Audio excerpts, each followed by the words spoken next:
Baiklah, untuk lebih jelasnya ya, pada pengantar ekonomi dengan sumber daya alam dan lingkungan ini, kita akan membahas kira-kira tentang bagaimana sih sumber daya alam dan lingkungan tersebut kaitannya dengan ekonomi pembangunan. Bagaimana ekonomi lingkungan tersebut terjadi, maksudnya kaitan lingkungan dengan ekonomi lingkungan. Dan sumber daya alam tersebut kaitannya dengan pertumbuhan ekonomi. Dan untuk lebih jelasnya, marilah kita tonton video pembelajaran ini.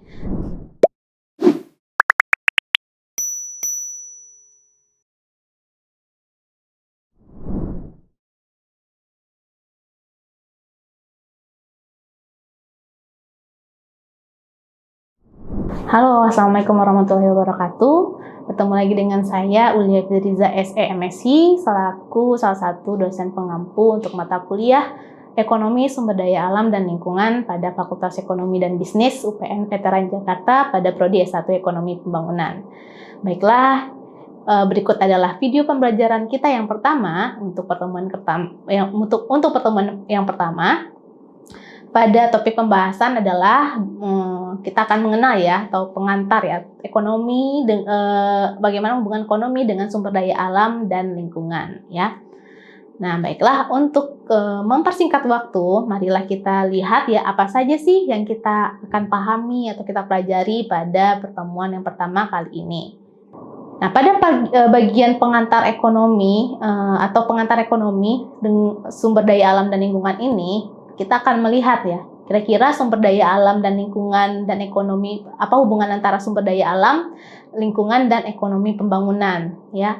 Kira-kira seperti apa hubungannya, lalu bagaimana lingkungan dan ekonomi dan lingkungan tersebut berkaitan satu sama lain, lalu bagaimana sumber daya alam itu juga berkaitan nantinya dengan pertumbuhan ekonomi kita. Baiklah, untuk mempersingkat waktu, mari kita breakdown satu-satu ya. Bagaimana ya, itu adalah bagian pertama, bagaimana hubungan antara sumber daya alam dan lingkungan dan ekonomi pembangunan. Sumber daya alam dan lingkungan dan ekonomi pembangunan ya. Seperti yang kita ketahui ya, bahwasanya cakupan ekonomi sumber daya itu meliputi ada dua bidang ya. Yang pertama itu ada sumber daya alam atau SDA, yang kedua adalah sumber daya manusia ataupun SDM. Namun pada mata kuliah ini kita akan lebih berfokus pada sumber daya alam ya, dan kaitannya terhadap perekonomian. Nah, ekonomi sumber daya alam itu adalah sebuah aplikasi ilmu dari sebuah ilmu ekonomi ya, yang berkaitannya dengan sumber daya alam. Nah, kita bisa melihat kaitannya dengan semua benda yang hidup ataupun yang mati secara alami, secara tradisional, dan bagaimana kegunaannya bagi kita manusia. Bagaimana kita manfaatkan sumber daya alam untuk kehidupan kita. Nah, kegunaan yang dimaksud di sini adalah dilandasi dengan tingkat teknologi yang dikuasai juga oleh manusia, dan juga bagaimana keadaan sosial ekonomi bagi manusia atau penduduk ya pada suatu wilayah. Nah, pada saat ini yang lebih luasnya ya, kita juga bisa membahas bagaimana secara sistemik hubungan antara lingkungan dan ekonomi tersebut. Nah, mari kita lihat pada gambar yang ini ya. Pada gambar satu ini kita lihat bahwasannya di sini adalah fungsi dari perekonomian atau output tersebut sendiri ya. Nah, biasanya kita ketahui adalah fungsi Y itu adalah sebagai output dan pendampingnya adalah input. Nah, di mana pada dasarnya output itu terdiri dari kapital dan labor ya biasanya. Namun kalau kita kaitkan dengan ekonomi sumber daya lingkungan ya, jadi output Y itu yang dimana itu adalah jumlah produksi perekonomian secara nasional, yaitu terdiri tidak hanya dari jumlah tenaga kerja, kapital, namun di sini juga masuk faktor-faktor berupa jumlah sumber daya alam, teknologi,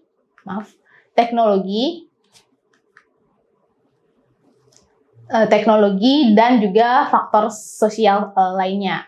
Nah, kita lihat pada grafik ini ya, pada kurva dari hubungan antara pertumbuhan ekonomi dan juga sumber daya alam. Nah, pada gambar ini kita lihat bahwasanya jumlah barang dan sumber daya yang dipakai dalam perekonomian ya, itu kurvanya adalah positif ya, positif slope ya. Jadi apabila pertumbuhan ekonomi itu meningkat, maka sebarang sumber daya alam juga akan meningkat ya.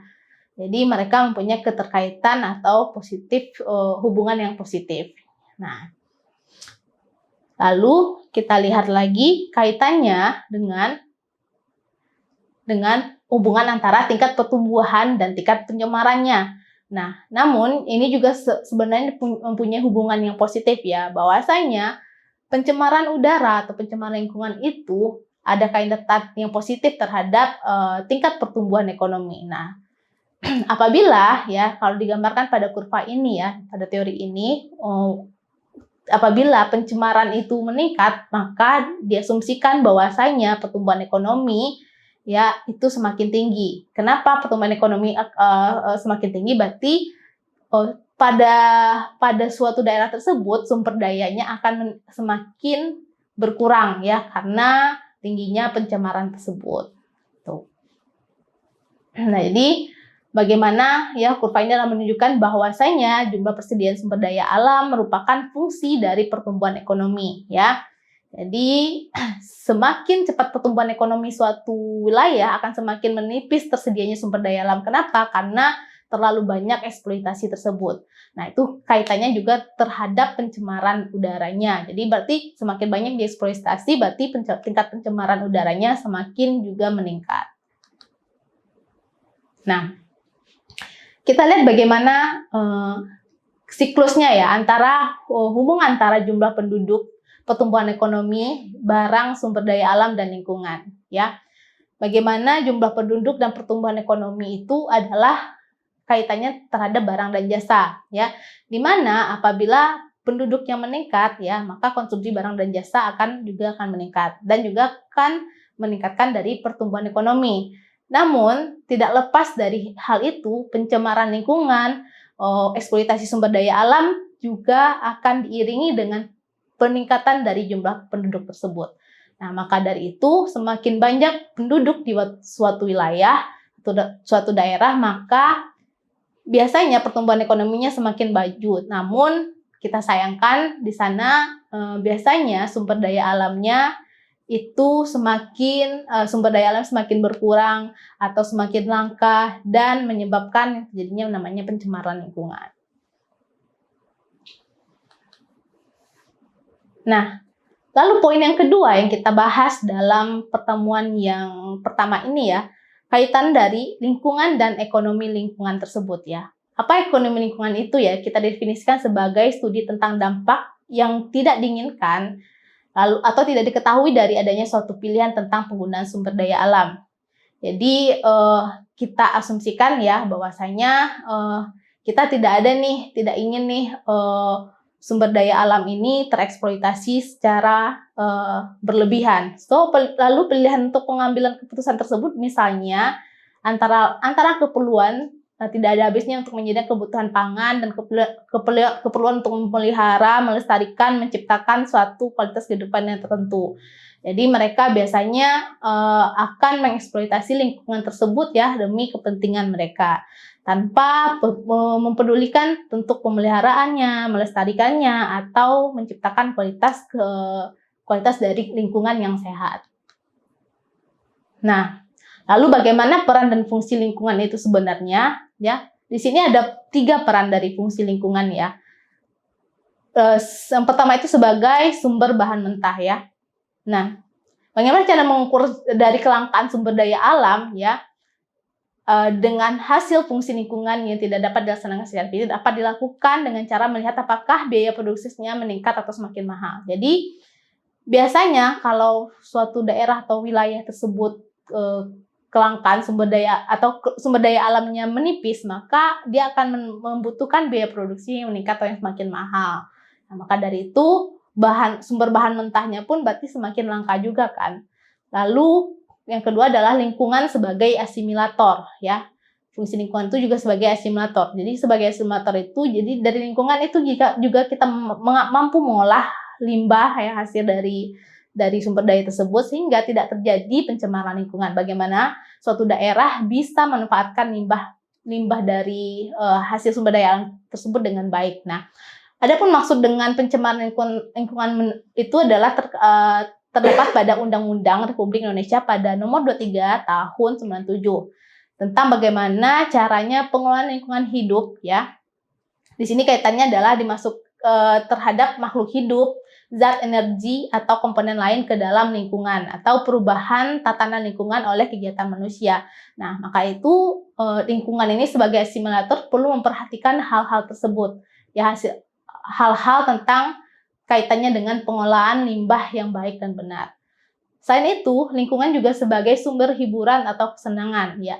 Seperti yang kita tahu ya, sumber daya alam atau alam yang terkembang di muka bumi ini adalah anugerah ya dari Tuhan untuk kita. Nah, kita juga bisa manfaatkan untuk sumber hiburan atau kesenangan kita.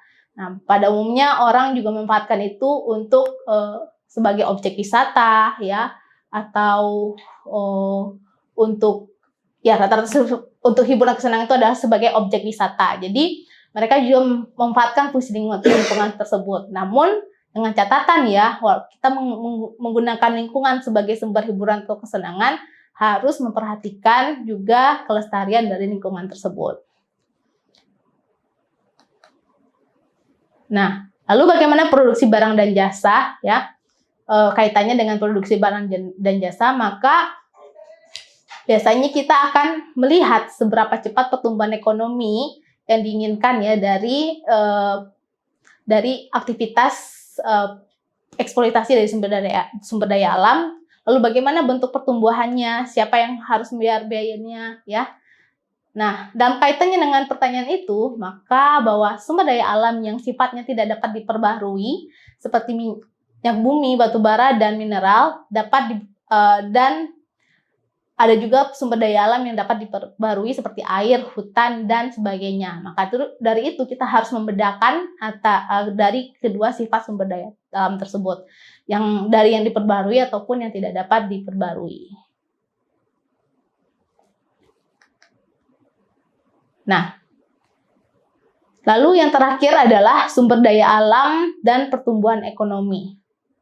Nah, bagaimana kaitan sumber daya alam tersebut terhadap kaitannya dengan pertumbuhan ekonomi?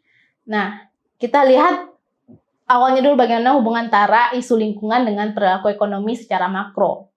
Menurut dari hipotesis Environmental Kuznets Curve atau EKC ya, terdapat degradasi lingkungan yang akan meningkat pada tahap-tahap awal pembangunan ekonomi. Namun setelah mencapai titik tertentu, pertumbuhan ekonomi lebih lanjut akan mampu mengurangi kerusakan tingkat lingkungan. Nah, ini kaitannya terhadap apabila sudah ditemukannya sumber-sumber daya baru yang bisa terbarukan, yang bisa dimanfaatkan untuk pertumbuhan ekonomi. Untuk lebih jelasnya kita bisa lihat pada kurva tersebut atau kurva berikut ini ya. Nah, di sini ya. Jadi ada pada turning point ya di bahwasanya setelah eksploitasi, namun nanti ada masanya pemanfaat itu bisa digunakan dengan lebih layak ya, seperti yang dijelaskan oleh Kuznets Curve ini. Lalu kita lihat kaitannya dengan ekonomi, kaitan dengan penduduk dan lingkungan ya. Nah, di sini ya impact atau volume ya dari kepadatan penduduk ya, tingkat kemakmuran, teknologi ya, itu bisa diukur ya bagaimana semakin banyaknya populasi, lalu tingkat kemakmuran atau PDB per kapita dan teknologi itu sangat kaitannya dengan dampak lingkungan. Jadi kita bisa rumuskan ya, formulakan bahwasanya dampak dari tercemarnya lingkungan itu adalah populasi itu sendiri ya. Jadi semakin tinggi populasi, semakin tinggi jumlah penduduk di dunia, maka biasanya di suatu daerah tersebut impact-nya sangat besar terhadap lingkungan ya.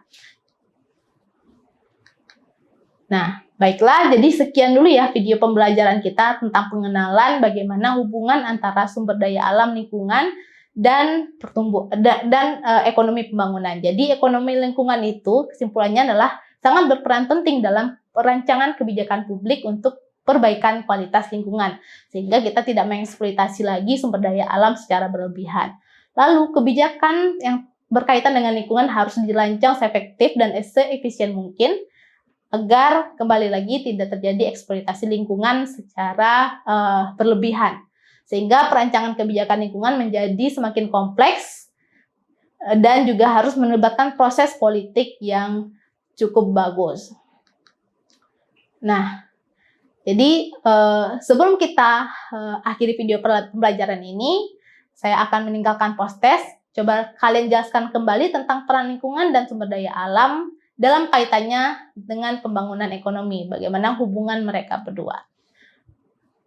Lalu sebagai referensi untuk di rumah, kalian bisa membaca buku-buku ataupun jurnal-jurnal berikut.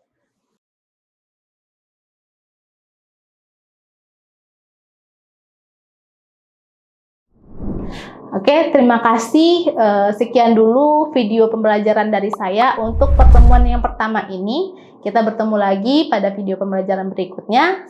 Kami dari tim Teaching Mata Kuliah Ekonomi Sumber Daya Alam dan Lingkungan mengucapkan terima kasih. Assalamualaikum warahmatullahi wabarakatuh dan salam bela negara.